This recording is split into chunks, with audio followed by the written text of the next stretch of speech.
Hello and welcome to my channel, and it's been a while, I do apologise, but yeah, this is the first time for me to film on my new, or in my new setup. It is green screen. I'm not actually sitting with Mufasa and Simba behind me. It's a simple setup, it's quick and easy. I've never used green screen before, so I'm not expecting this to turn out or looking perfect or professional. I just really wanted to try something new and different when it came to the setup. What do you guys think? Please let me know below. And so yeah. And if you're new here and just want to follow a geek from Wales, talk about film, TV and everything geeky, then why not hit that subscribe button. So yeah, here's a very late review of The Lion King, directed by Jon Favreau. He also directed the very good Jungle Book adaptation, and I'm a big fan of his other movies, yes, even Cowboys and Aliens. So here we've got the live animated, very impressive CGI adaptation of the 1994 animated classic, a film that I adore and hold very close to my heart, and a film that I regard as being my favourite Disney animated film so far. This is a very late review, but I'm also glad I've waited, as it's allowed me to really reflect on the movie, to think about the experience I had while watching one of my most anticipated movies of the year, as well as it being the adaptation of one of my favourite Disney animated movies of all time. So visually, this movie is stunning. It's beautiful. From the opening scene that mimics the opening scene from the original, all the way through, this movie is a visual treat. There are moments that will leave you in awe and shock because these animals look so damn real, like almost as if, you know, they are there, they're existing in this world, they are real. So on a technical level, this movie is a marvel and an achievement. It's a technological achievement. With that being said, I don't think overall the CGI was 100% perfect or consistent even. This might be me just being picky, but for example, you know, there were small moments throughout the film where it was like, oh yeah, this is CGI, it's not real. And for example, one of those moments would be a giraffe running, and this is actually from the opening scene, and it was just the way they either animated the giraffe or captured the movement. They didn't quite capture the movement right, and it just looked fake. And so it was like, oh yeah, this is actually not real. And I must stress, that is a very minor gripe from myself, as overall this movie was a technological achievement. It looked stunning. It's not all about having a lion look 100% real. The Lion King is about being immersed into this story and world, which is one of this movie's downfalls, which I will go into a little bit later on. But yeah, The Lion King is all about being immersed into the story and its world. It's based off an animated movie which had fantastical elements to it, and this adaptation is a photorealistic telling of that animated movie. But there were small moments in which I thought you could tell it was CGI, you know, a CGI creature, and it would throw me out a little because it sets the experience up as being this live action photorealistic version of the same movie. But again, that's just a minor gripe from me. So let's talk about the fantastical elements. I felt like they were more heavy in the original than in this version. Yeah, you still got those moments, but they were watered down, I felt. For example, the scene in which Simba talks to his father in the clouds. His father appears in the clouds. In the original version, it's a it's a beautiful, emotional moment. But in this version, even though it's still touching and emotional, it doesn't quite have the same impact as the original. It wasn't quite as powerful and lacked the emotional punch of that original moment from that from the animated version. In this version, I actually felt like it was quite dull. And the same goes for the stampede scene, a classic, iconic moment within the original movie. You know, yes, in this version, in this adaptation, it's visually impressive, but just lacked the intensity that moment had in the original movie. There were questionable camera angles and awkward camera angles that just really failed to immerse you into the moment. It's supposed to be an emotional and intense scene which is supposed to get the blood pumping like the original did, and it still does for me. But in this adaptation, it really failed to deliver the same experience of that moment, even up to Mufasa meeting his end. Within this version, it's still touching, still emotional, but nowhere near the levels of the original. And I think the reasons why it was still touching and emotional, these moments which I felt were actually quite dull in this version, I think it's because of nostalgia, of that love that I have for the original movie. So let's go back to awkward camera angles for a moment. What I mean by this is the way in which the original movie was framed during, say, the stampede scene, for example. The way that scene was shot in the original was just amazing. It, you know, they immersed you into the moment, and it was really intense. For example, you know, you've got Mufasa grabbing Simba with his mouth, running with him, then getting knocked by a wildebeest. Simba falls out. You got that shot of him looking for his father. Then all of a sudden, Mufasa comes out of nowhere, picks him back up. The entire scene was an emotional moment. It was an intense moment, but that was mainly down to the way it was animated, shot, the music, how it accompanied the moment. And thinking about it now actually gives me goosebumps, thinking about that original moment. The same scene in this adaptation just lacks that intensity, and it was just very clunky. I felt a very awkward scene to watch because of the way it was framed and shot, and as a result just felt empty. Just felt very empty and dull.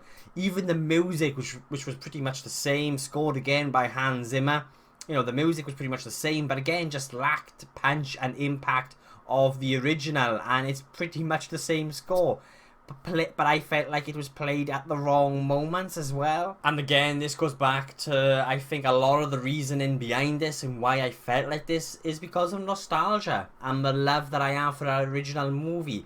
They try to replicate this movie so much, you know, and it is pretty much shot for shot. But when you get those classic moments then, like the stampede scene, for some reason, they sort of try to change it up and mix it up a little bit and just sort of add their own little flavour to it, you could say, their own sort of stamp on it. And for me, it just didn't quite work, because up until that moment, the movie was pretty much the same as the original. And then it would be like, it sort of just played out a little bit differently, and I didn't quite like that. It did, for me, it was just, it didn't quite work. It didn't end up having the same impact. You know, the big problem for me with this film was they were trying to basically retell the original movie shot for shot, a movie that did have those fantasy elements, and as a result just didn't quite work the same way, because they did try to water down those elements, or they did sort of change those moments within this movie, and they just didn't quite have the same impact and intensity and emotion as the original. For me, unfortunately, this was an empty and lifeless experience compared to that original movie. And maybe that's because they are trying to tell the same story shot for shot, but in, you know, it's going to be photorealistic. So you get it in the same story or movie even, but it's going to look like live action. So it will look real, but with watered down fantasy elements. For me, that combination just didn't work for this adaptation, and as a result really made me question more than ever, did we really need a remake of any kind of classic, you know, movie, you know, like Lion King, for example?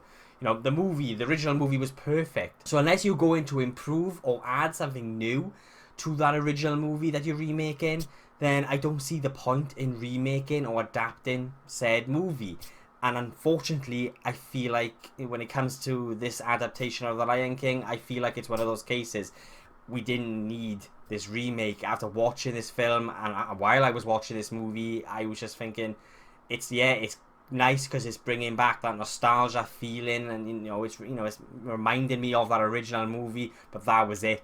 So the voice acting overall is pretty good. I love that we got James Earl Jones returning as Mufasa. He's great, as you would expect, and it was just great and emotional to hear him play this character again. Now, I can't pronounce his name. It's a Chiwetel, and I probably said that wrong, so apologies. here he is anyway. Well, this guy voiced Scar, and I thought he was actually pretty good as well. He was actually a pleasant surprise for me, in fact, as I'm a big fan of Jeremy Irons' voice work in that original movie as Scar. I mean, you know, like James Earl Jones, you know, as Mufasa. James Earl Jones is Mufasa, and for me, Jeremy Irons was or is Scar. So I was initially disappointed when they cast someone else to voice this iconic classic villain. But I think mainly down to the direction of the movie, it worked, and I liked what he did with the character. It was much lighter and softer than Jeremy Irons' voice, but still sounded sinister and evil. It was almost a mellow, wounded version of the character, as they also dig a little bit deeper into the character's past, and you do actually get more of a understanding of the character and his motives, and I did like that. By adding, you know, that little bit of a history to the character Scar, it was one of those very few things they did add to this adaptation, which I really liked, and I thought it worked. Which is why I also liked the reimagining of Be Prepared, the musical number that Scar sings. Like, I love that original version, but the version that we got in this works for the version of Scar that they are trying to tell. J.D. McCready, who voices young Simba, was for me my least favourite. I thought his voice came through as a little weak. I just felt like it was. I felt like his voice was weak for this character, and it didn't quite sound as natural or as organic as I wanted him to. You know, at times it felt like he was just reading the script of the original movie, and it just lacked any weight. Donald Glover, on the other hand, as older Simba, I really liked. I thought he did a good job at capturing the character, but also adding something new to the character, you know, of himself. Beyonce was also really good as Nala. John Oliver as Zazu was also another weak one for myself. I felt like his voice just didn't quite work for the character. And you've got Seth Rogen as Pumbaa and Billy Eichner, I think that's how you pronounce his surname, as Timon. I thought they did an okay job, but still lacked the humour and personality of Nathan Lane and Ernie Sabella. You know, there were moments in which they tried to replicate the humour and comedy of the original by also doing something different, and it just didn't quite work for me. And all of this leads me back to this being a shot-for-shot retelling of the original. Because the original is loved and adored by so many, including myself, while watching this adaptation, I couldn't help but compare it to the original all the time, because you're practically getting the same movie but through the form of photorealistic computer animation. And I've seen the original so many times, so watching this just almost became like a paint by the numbers or join the dots. You know, it had no life or soul or personality of its own.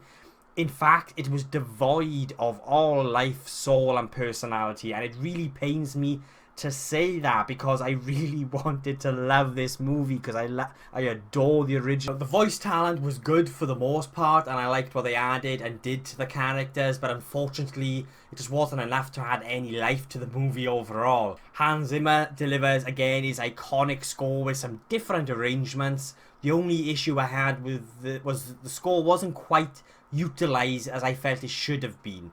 It was almost either drowned out in moments or just not used when it should have been used. The musical numbers are great. Again, slightly different to the original, but still great.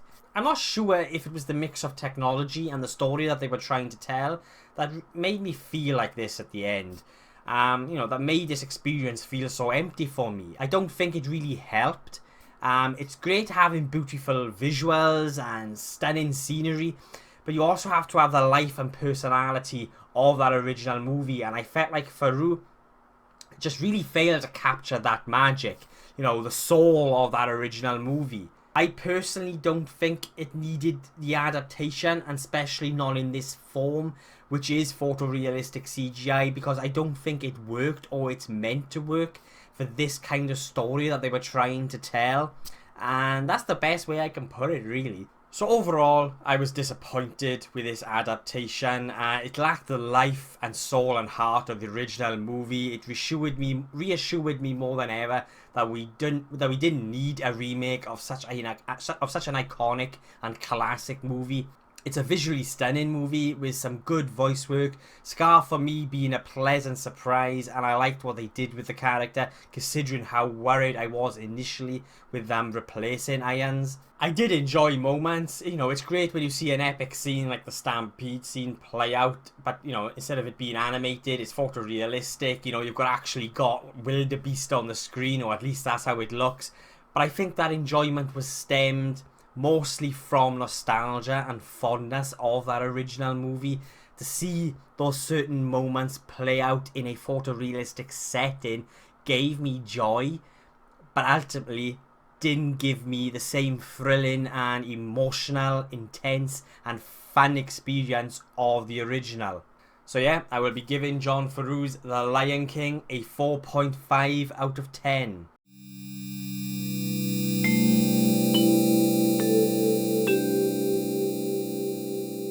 Thank you for watching. I really do appreciate it. My next review will be for Scary Stories to Tell in the Dark. I'm really looking forward to bringing you that. And a lot of other videos that I've got planned when it comes to trailer reviews. I'm even going to do a very late countdown of my favourite movies of the year so far. Even though we're way over the halfway point now, I want to do it anyway because I'm just so behind. But yeah, thank you so much for watching. I really do appreciate it. Again, let me know what you think of the new setup. I'm not expecting this to turn... Well, I already know this is not going to turn out perfect or professional, but it's all new to me and experimental. So yeah, and remember, if you're new here and want to follow just a geek from Wales, talk about film, TV and just everything geeky, then why not hit subscribe.